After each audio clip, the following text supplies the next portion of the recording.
係啦，今次又有靚嘢睇啦。咁我哋今次嚟嘅單位咧就係280尺嘅居屋單位。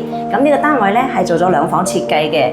咁我哋睇下呢個兩房設計究竟喺邊度做個房咧？而家就我正正企喺門口位置啦。呢度係用櫃啦、鞋櫃啦、玻璃櫃啦而間出一個房嘅。呢個房係獨立房啦。咁呢個房大概有3尺床啦。咁3尺床咁可以睇翻而家喺呢度嗱，前面呢個位置啦，就其中一個獨立房。雖然佢尺數係細啲，但係個房做得嘅效果同埋個位置都幾好嘅。同埋佢呢度出邊咧都用翻一個神台櫃啦，同玻璃色櫃間開啦。咁我睇翻呢個房啦，入去可以望下呢個位置啦，有吊衣櫃啦、梳妝台啦。係啦，化妝台、化妝櫃啦，咁連埋所有成套啦、床啦，可以兜一個圈望下床前邊個位置啦，可以睇翻呢個位咧，係啦，冇錯啦，衣櫃就喺度，格仔櫃都喺度，呢個係工人姐姐房嚟嘅。咁呢個房雖然佢係話細，但係個儲物量就好高嘅，咁咪可以睇翻過嚟我呢邊啦。係啦，咁我呢度咧呢個位置咧就近住廚房門口嘅，廚房門口呢度咧就係做咗一幅背景牆，都幾靚仔㗎，簡簡單單格柵加埋慢慢少少做一個電視地櫃。點解我做呢個位做斜角咧？咁呢個位做斜角嘅話咧會方便啲，唔使直角會撞腳啦，同埋過道會窄啲。因為呢個單位就個位置就比較有限制啦。咁呢個位就做咗電視櫃背景牆。加埋呢度飾櫃啦，咁呢度都係用咗日式趟門呢個位啦，第二個房嚟嘅。咁第二個房咧，呢個房正啦，做咗4尺床啦。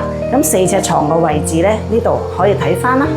嗱，我哋呢邊啦，就書台位啦、鏡櫃位啦。咁呢邊就係4尺嘅床嘅位置啦。咁呢個床咧，我哋做晒啦，所有個位置啦、軟包啦、床下底儲物量啦，轉翻過去嗰邊嘅衣櫃呢度啦，一套落嘅大衣櫃呢邊啦。咁啲衣櫃就全部做好晒，所有嘅間隔啦、放嘢嘅，全部一應俱全啦。咁呢度仲有個衣櫃，有一個嘅，係做咗2個衣櫃喺度嘅。咁呢個位就衣櫃比較多，用個位置就用得比較盡啦，係啦。咁啊過翻嚟我呢邊啦，廳呢度其實嗱廳係唔細㗎嚇，呢個用嘅比例係1/3比例。你間屋280尺，總長係20尺，咁我哋用3:1比例去做呢個設計嘅單位啦。咁呢個單位亦都做翻個廚房 L 型嘅。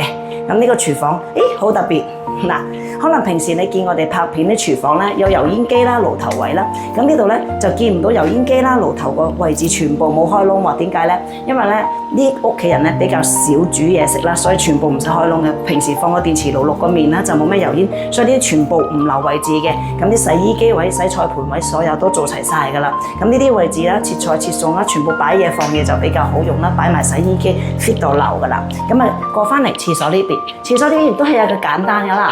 咁呢個位置都係做咗有浴屏啦，有鏡櫃啦、吊櫃啦。咁啊當然啦，呢啲有啲我哋就仲爭少少就執好㗎啦，就少少嘅嘢未做晒，又全部都齊㗎啦。所以呢個浴室所有嘅嘢都 OK 晒嘅。咁你話如果你更加多諗法，更加多嘅設計，咁你可以揾翻我哋睇下嘅設計，你想點樣更改，點樣去變動，點樣去再設計你間280尺2房1廳。